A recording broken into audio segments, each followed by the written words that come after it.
In the ever-evolving landscape of modern conflict, technological sophistication and strategic adaptation have become the key determinants of success.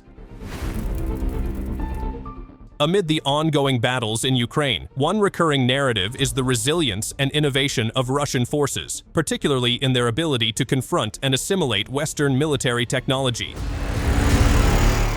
One of the most striking examples is the repeated capture and modification of American-made M113 armored personnel carriers by Russian troops. Keep your eyes on the story. The actions of Russian forces in repairing the M113 demonstrate their deep understanding of enemy equipment weaknesses and their ability to exploit them. The M113, designed during the Cold War era, though modernized over the years, often proves outdated when faced with contemporary threats. Russian troops, with their characteristic pragmatism and ingenuity, not only capture these vehicles but also rapidly integrate them into their own arsenal. A widely circulated report recently highlighted how Russian soldiers are repairing this Western equipment right on the front lines, even producing the necessary spare parts using improvised grinding machines. This stands as clear evidence of remarkable field engineering skills and self-sufficiency. The introduction of the modified M113 by Russian forces demonstrates a remarkable level of adaptability.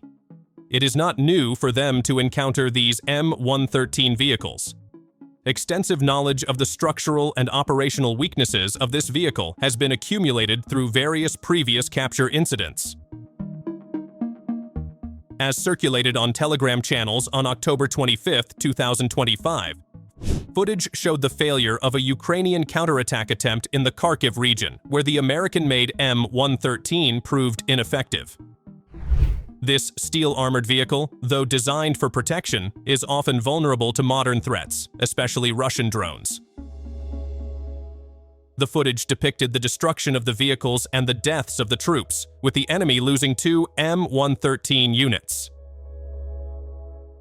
The vulnerability of Ukrainian vehicles, including the M113, Bradley IFVs, and even Western and Ukrainian tanks, to Russian drones is a phenomenon that requires in-depth analysis. The root of this vulnerability lies in a paradigm shift in modern warfare. Traditional armored vehicles, designed to withstand direct fire and shell fragments, often have weak points on the top or sides that are poorly protected against vertical attacks from drones. This design comes from older military doctrines in which the primary threats came from the ground. However, Russian FPV drones have changed that calculation.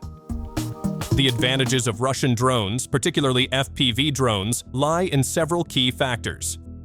First, cost-effectiveness.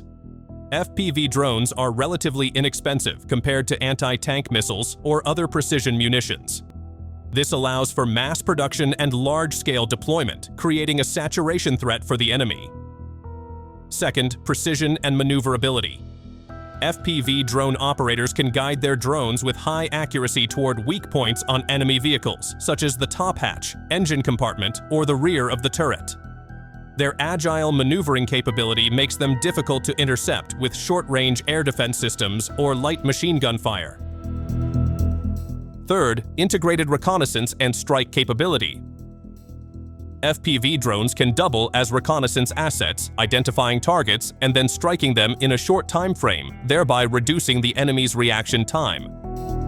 Ukrainian forces often overlook several crucial aspects of the Russian FPV drone threat. One is the lack of 360-degree situational awareness.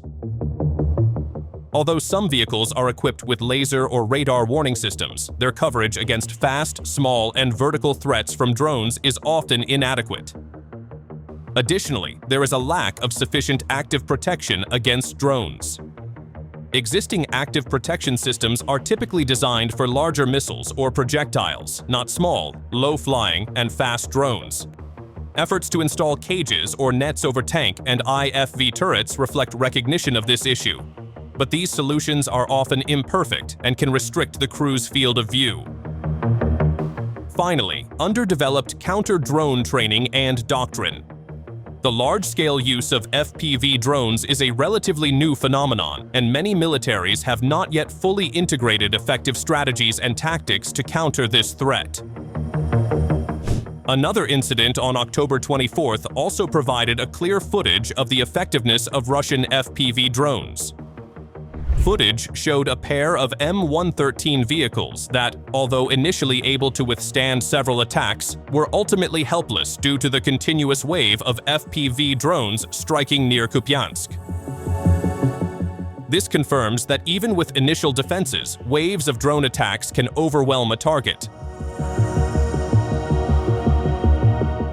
Although the M113 is old, Ukraine still considers it an asset for transporting personnel on the front lines, particularly in less intense terrain. Its advantages are its large numbers and relatively easy maintenance.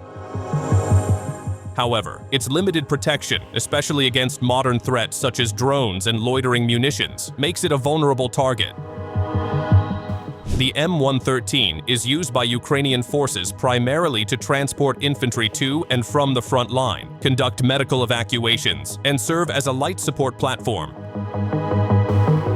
They fill a gap in armored personnel transport capacity, especially when more modern vehicles are scarce.